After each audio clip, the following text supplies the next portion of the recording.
Bestbookbits.com brings you the book summary of The Fun Formula, How Curiosity, Risk-Taking, and Serendipity Can Revolutionize How You Work by Joel Comm. The demands of work and the fast-moving pace of technology weigh heavily on employees and entrepreneurs alike.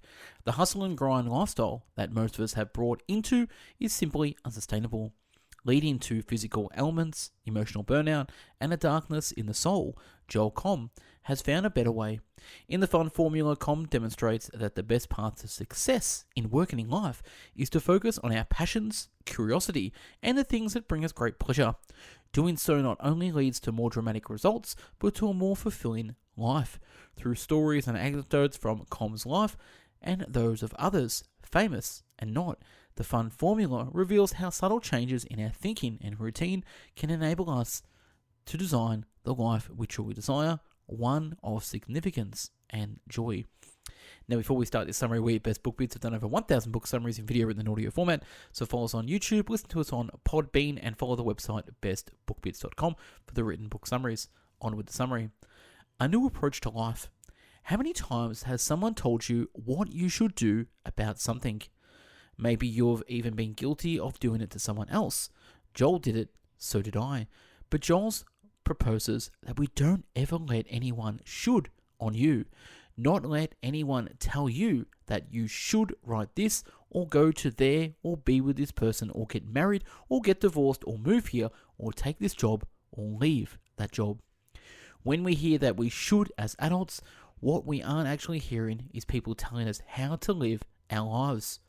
The bottom line is you get to decide. You're in charge. As the great American philosopher John Bon Jovi said in his hit song, "It's My Life."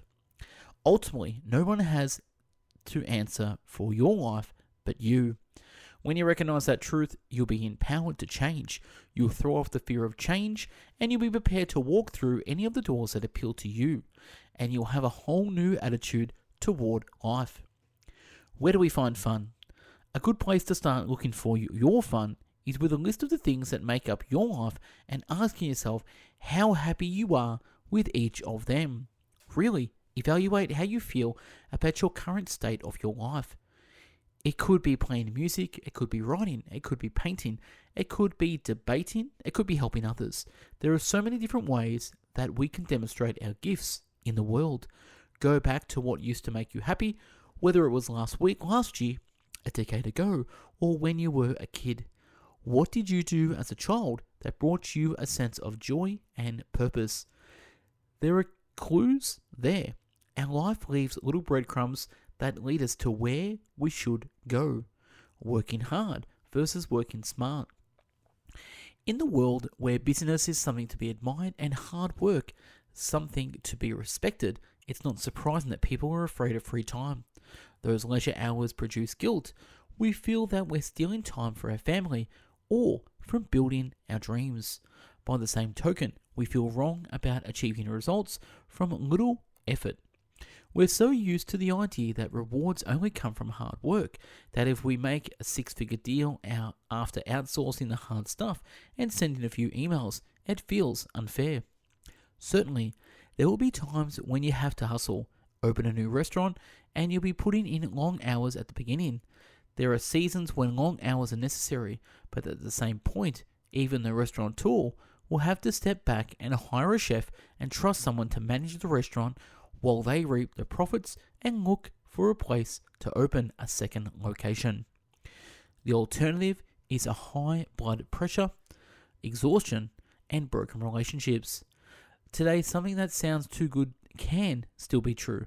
In this day and age, you really can just send a few emails, and if they are the right emails, sent to the right person at the right time. If you get your leverage just right, you can close the big deal. The old idea that the more people you call, the better your chances of making sales remains true, but not quite in the same way. Today's data economy means that we know exactly who we should contact. Busyness no longer equals productivity. Smartness produces results. Go solo and smart. Being a solopreneur means that you are the boss and the buck stops with you. It doesn't mean that you're a business failure. It doesn't mean that you're incapable of growing your business. It means that the business you want to lead is small and agile. It means that you can take opportunities as they arise. Likewise, Joel has discovered that the more organic the unfolding of his business, the more likely he is to succeed in them and have a happier life along the way. He said, if someone were to ask me my 10-year plan or even my 5-year plan, I'd have to laugh. I don't have a problem with those who set long-term goals. It's just that I prefer to leave my options open, and the old adage has some truth to it. The best laid plans of mice and men often go awry. Work and play are made to go together. One of the reasons we lose our sense of playfulness is that we try to protect ourselves from being seen as we really are, a human being who is beautiful and wonderful, but also beautifully and wonderfully flawed and frail. We make mistakes and shame kicks in. We fall down and we feel embarrassed. It's uncommon for Joel to get on stage and do a live video without scripting. Sure, he has a general sense of what he's discussing, but because he's not following a particular script, he'll often end up putting his foot in his mouth. And when he does, he'll stop, slap his head, turn to the audience and say, "Did I just say that? I really just said that, didn't I? It's real." And it turns out people like it too. They relate to people who are unafraid to laugh at themselves. The importance of showing up. People often say they're starting a new business, when what they really mean is that they're building a website or designing a business card or hiring someone to make them a logo. But that's not what matters the most in creating a new venture. The real work is going out, meeting people, getting customers, and getting your ideas out there, even if nothing sticks for a while. The more people you talk to, the greater the chances that you will create a fun new opportunity, because you never know what will stick, either for the person you meet or for yourself. Man is a 3-part being. We are physical, we have our body, which is our mobile home on this earth. 1, we are emotional, which is our mind, will, and emotions. 2, we are spiritual. A spark of the divine within us is made to live eternally. The 3 are designed to work together toward the healthiest you can be. The best way to take care of all 3 of these parts is to lead a life with meaning, and it's never too late to start. It's never too late. As long as you have a pulse, you have time. There are plenty of stories of people who didn't start to reach their goals until later in life. Martha Stewart didn't publish her first book until she was 41. Vera Wang only became a designer at 40. Ray Kroc was over 50 when he bought his first McDonald's. Colonel Harlan Davis Sanders didn't start selling Kentucky Fried Chicken until he was 65. The list goes on. Nothing happens until you start doing. It starts with the mindset shift, with abandoning old ideas that you've discovered haven't worked or are past their sell-by date. You might find that you don't want that big house, or if you sold it and moved 10 miles outside the city, you could be happier. If you quit that job and did something else, you could still make it. But nothing happens until you do something. You have to take action. It's okay to take risks if those risks move you forward. It's okay to change your mind if you find you were wrong or if the situation changes. For Joel, he changes my mind so regularly that he'll become used to not planning too far ahead, so that he has the space to live today and to take advantage of the right opportunities, the right people, the right place, and the right things present themselves. You can't connect the dots looking forward. Many of the greatest successes occurred when people went off the rails, not building on a foundation, but creating their own.